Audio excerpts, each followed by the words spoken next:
financial markets had been taking their lead from the opinion polls and pricing in a clear-cut victory for the Conservative Party. That's what they've got.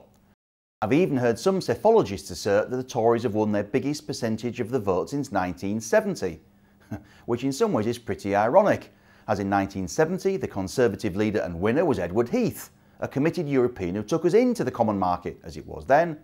Now the Prime Minister is the same party as Boris Johnson, whose mantra is to get Brexit done and seek the UK out of the EU.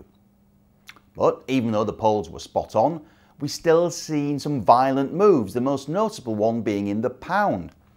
Sterling nearly got to $1.35, a 19-month peak, and 1.21 euros, a 3-year high, before giving up a little ground.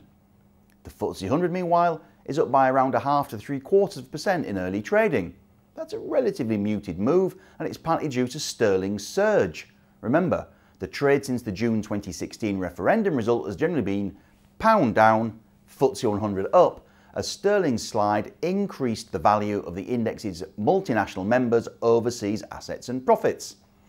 It therefore makes sense that the pound's rise should cap the FTSE 100 a bit, as that decreases the value of the overseas assets owned and profits generated by sectors like oil, mining and pharmaceuticals, for example, once they're translated back into sterling. Brexit could also be a factor too. Mr Johnson is promising he will get it done, but trade deals must now be struck, and markets will already be thinking about the December 2020 transition deadline.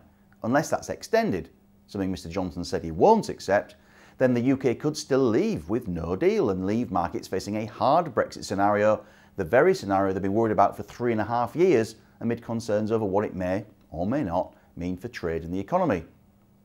Now the FTSE 250 is up very strongly in early trade, by a good deal more than the mega caps, with a rise of almost 4%.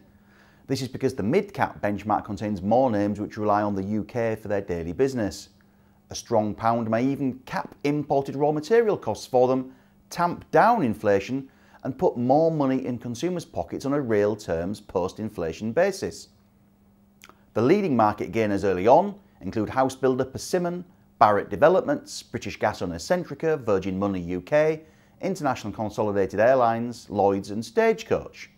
The biggest fallers, well, they include big overseas earners like Diageo, GlaxoSmithKline and AstraZeneca. Rentokil is another notable faller. And also note that some of those names there are defensive plays, stocks known for solid growth, reliable high quality earnings. By contrast, the leaders, they're more cyclical, as if the market's starting to think about pricing in an acceleration in economic and earnings growth, thanks either to a break in the Brexit deadlock or increased government spending. Some stocks are also responding to specific policy announcements. The utilities and transport and infrastructure stocks are welcoming a Labour defeat, as that averts the threat of nationalisation.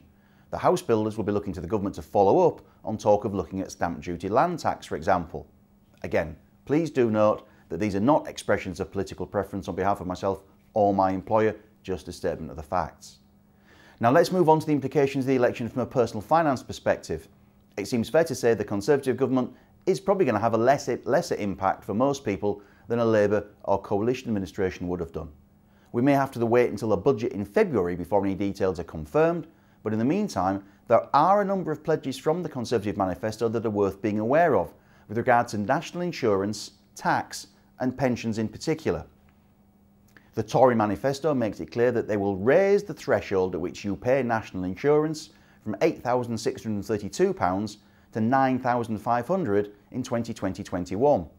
This means that anyone earning more than £8,632 will be better off by around £100 a year. By shifting national insurance rates rather than income tax thresholds, Mr Johnson extends the giveaway to the lowest earners, in particular those on less than the current £12,500 personal allowance, and for once, that looks like sensible economics as well as good politics. The Conservatives have also committed to not raising national insurance, income tax and VAT rates to echo the same pledge made in their 2015 manifesto. This means that workers shouldn't see any hikes in these tax rates during the next Parliament. The Tories have also promised to maintain benefits for the old. They'll keep the winter fuel payment, bus passes and the state pension triple lock, for example. The state pension triple lock is particularly valuable because it ensures the state pension increases every year at the higher of average earnings, inflation or 2.5%. Now, earnings and inflation have fallen below 2.5% on 3 occasions since the triple lock was introduced at the start of the decade, so the policy has ensured the state pensions increase by at least 2.5% each year for millions of retirees. The Conservatives didn't say anything about the state pension age in their manifesto, so we can assume it will proceed with the planned increases to 67 by 2028 and 68 by 2039. The Tories have also promised to review pension tax incentives. There are no details yet, so this is something to look out for in its future budgets. Thank you for watching, and I look forward to seeing you next time.